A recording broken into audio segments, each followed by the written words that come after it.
నమస్తే welcome to KK news నేను Sridevi YS షర్మిలపై అసమ్మతి పెరుగుతోంది కాంగ్రెస్ పార్టీలో చాలా మంది నేతలు వ్యతిరేకిస్తున్నారు ఆమె నాయకత్వంపై అభ్యంతరాలు వ్యక్తం చేస్తున్నారు సరిగ్గా ఏడాది కిందట ఆమె ఆంధ్రప్రదేశ్ కాంగ్రెస్ కమిటీ అధ్యక్షురాలుగా నియమితులయ్యారు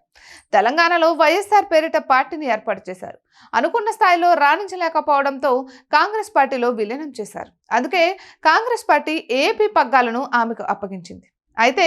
గత 10 నెలలుగా ఆమె సాధించినది ఏదీ లేదు కాంగ్రెస్ పార్టీని దారుణంగా దెబ్బతీసిన జగన్ను మాత్రం ఓడించడంలో క్రియాశీలక పాత్ర పోషించారు షర్మిల అయితే ఎన్నికల అనంతరం కూడా జగన్నే టార్గెట్ చేస్తున్నారు పార్టీ బలోపేతంపై ఎటువంటి దృష్టి పెట్టలేదన్నది ఆమెపై ఉన్న విమర్శ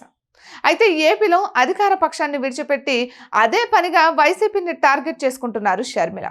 కేవలం కుటుంబం పరంగా నెలకొన్న వివాదాలకు అధిక ప్రాధాన్యం ఇస్తున్నారు దీనికి తోడు సీనియర్లకు పెద్దగా ప్రాధాన్యం ఇవ్వడం లేదు ఇక అదే ఇప్పుడు మైనస్గా మారింది ప్రస్తుతం ఏపీలో కూటమి ప్రభుత్వం ఉంది ఎన్డీఏలో భాగస్వామ్య పక్షాలుగా తెలుగుదేశం జనసేన ఉన్నాయి ఎన్డీఏకు జాతీయ స్థాయిలో వ్యతిరేక పక్షం కాంగ్రెస్ అటువంటి కాంగ్రెస్ పార్టీకి రాష్ట్ర అధ్యక్షురాలుగా ఉంటూ కూటమి పార్టీల విషయంలో ఉదాసీనంగా వ్యవహరిస్తున్నారని విమర్శ షర్మిలపై ఉంది ప్రధానంగా ఆమె మాజీ సీఎం జగన్ పై విమర్శలకు పరిమితమవుతున్నారు ఆ స్థాయిలో ఏపీ సీఎం చంద్రబాబుపై కానీ డిప్యూటీ సీఎం పవన్ కళ్యాణ్ పై కానీ మాట్లాడడం లేదు దీనినే తప్పుపడుతున్నారు సీనియర్లు నేరుగా హైకమాండ్ కు ఫిర్యాదు చేశారు తాజాగా కాంగ్రెస్ పార్టీ సీనియర్ నాయకుడు మాజీ ఎంపీ జీవి హర్షకుమార్ తెర మీదకొచ్చారు నేరుగా షర్మిలను టార్గెట్ చేసుకున్నారు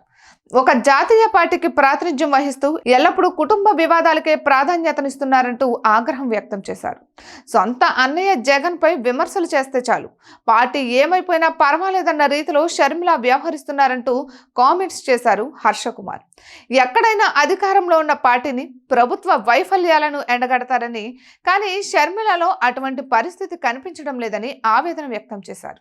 ఇలా అయితే కాంగ్రెస్ పార్టీ బలపడడం కష్టమని కూడా హర్షకుమార్ తేల్చి చెప్పారు ఇటువంటి మరెన్నో వీడియోస్ కోసం కేకే న్యూస్ తెలుగు ఛానల్ని సబ్స్క్రైబ్ చేసుకోండి